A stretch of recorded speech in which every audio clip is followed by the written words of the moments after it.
الله أكبر الله أكبر الله أكبر الله أكبر أشهد أن لا إله إلا الله أشهد أن لا إله إلا الله أشهد أن محمدا رسول الله أشهد أن محمدا رسول الله حي على الجهاد حي على الجهاد حي على الفلاح حي على الفلاح الله أكبر الله أكبر لا إله إلا الله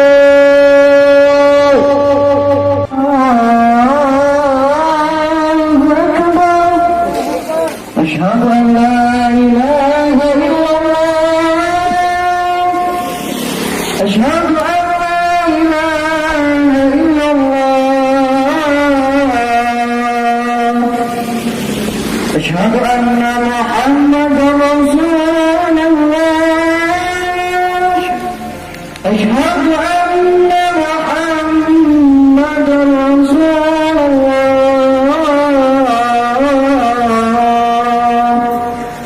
حي على الجهاد حي على الجهاد حي على الجهاد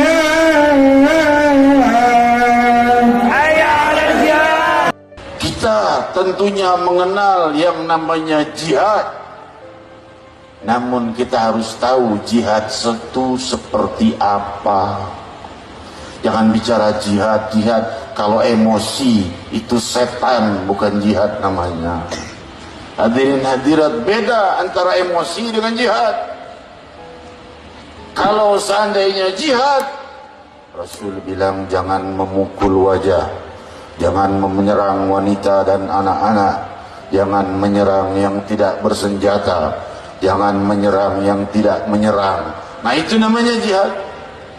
Kalau kita tidak diserang, haram kita menyerang orang. Itu untuk yang di luar Islam, apalagi yang sesama muslimin. Rasul sallallahu alaihi wasallam itu adalah orang yang cinta kepada seluruh makhluknya Allah, kepada sesama manusia cinta, dan Rasul ingin umatnya mencintai manusia, dan belum sempurna iman seseorang sebelum dia mencintai manusia satu sama lain.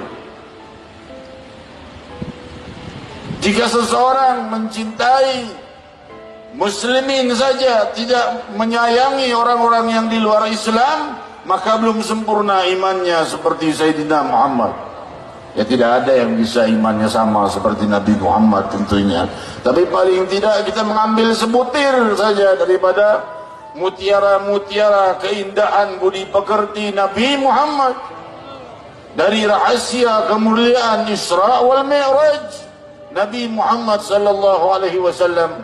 Hadirin hadirat, siapa yang paling ingin orang non muslim masuk Islam? Siapa? Tentunya Rasul sallallahu alaihi wasallam. Tetapi Rasul justru lemah lembut pada orang-orang yang non muslim itu. Seorang Yahudi pemuda datang ke rumah Rasul, bilang mau tinggal di rumah Rasul. Kalau orang-orang zaman sekarang mungkin, mau ngapain kamu non muslim, najis, masuk ke rumah saya sana pergi. Enggak begitu akhlak budi Sayyidina Muhammad. Yahudi diterima oleh Rasul, tinggal di rumah Nabi, makan sepiring dengan tangan Muhammad Rasulullah, jari-jarinya bersentuhan dengan jari-jari Nabi, minum segelas dengan sang Nabi, tinggal sehari, 2 hari, 3 hari, berhari-hari tidak diusir oleh Nabi dan terus disambut sebagai tamu, sampai pemuda itu pulang. Nabi SAW keluar, pemuda itu pergi.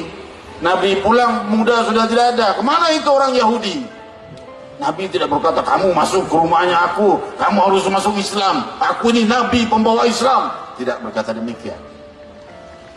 La ikraha fiddin, tidak ada paksaan dalam agama.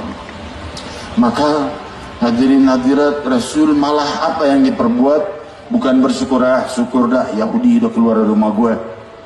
repot ngurusin Yahudi. Enggak, dikejar ke rumahnya. Barangkali ada salah di rumahnya, atau kurang jamuan, atau apa, datang ke rumahnya. Didatangi ternyata sakit dan sakaratul maut. Rasul baru berkata, la ilaha illallah, ucapkan. Anaknya melirik bapaknya, diizinkan apa tidak nih mengucapkan la ilaha illallah. Bapaknya Yahudi juga. Bapaknya tidak tega melihat budi pekerti Nabi yang begitu indah. Bapaknya berkata, ati Abul Qasim, taati Abul Qasim, taati.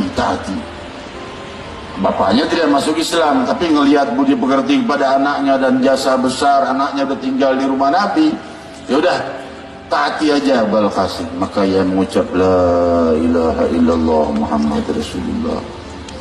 Inilah akhlak Sayyidina Muhammad. Islam akan berkembang luas dengan kelembutan, bukan dengan kekerasan. Kekerasan hanya akan menghancurkan Islam dan agama kita sendiri dan diri kita sendiri. Maka oleh sebab itu kelemah lembutan itu perlu. Budi pekerti itu senjata terkuat untuk mencapai kemenangan dan keberhasilan di dalam dakwah kita. Oleh sebab itu juga layak kita pahami, kita sebagai rakyat, antara ulama dan umara layak bersatu. Untuk apa?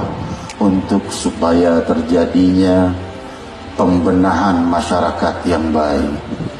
Kalau ulama dan umara itu pejabat, ulama dan umara saling hantam, musuh Islam tepuk tangan, syukur tuh hancur sendiri, dihancurin sama pemerintahnya sendiri, saling hantam sendiri.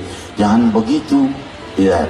Kalau umara kita punya kesalahan, maka coba ajukan kepada gurumu kepada gurunya, sampai kepada guru-gurunya yang punya hubungan dengan orang-orang yang para pejabat itu, untuk menyampaikan bahwa hal ini salah dengan baik. Itulah akhlak Sayyidina Muhammad. Demi Allah, jika beliau hidup, itu yang akan beliau perbuat.